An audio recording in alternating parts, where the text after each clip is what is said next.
Welcome to Guide Guru. We hope this video helps.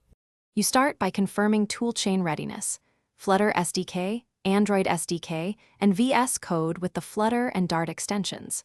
Once done, set Android home and add platform tools to your path so a DB works.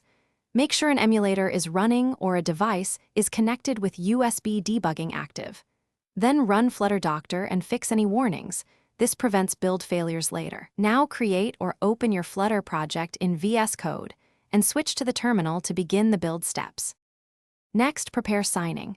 Generate a release key store with KeyTool and record the alias, password, and path. Then add a key. Properties file and reference it in Android/app/build. Gradle under signing configs and build types release so Gradle can sign the APK. Make sure compile SDK, min SDK, and target SDK match your requirements and bump version code /version name for releases. Once configured, run Flutter clean to clear caches. This ensures Gradle picks up new signing settings and avoids stale artifacts during the release build. Now execute Flutter build app release to produce a signed release APK or Flutter build app bundle when uploading to the Play Store. Once built, install via a db install r app release.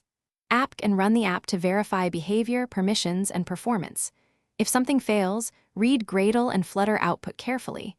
Common fixes include wrong key store path, mismatched passwords, or Gradle version conflicts. As a key troubleshooting tip, run Flutter clean. Confirm key, properties values, and Gradle wrapper compatibility, then rebuild to resolve most issues. Thanks for watching. Consider subscribing if we helped you today.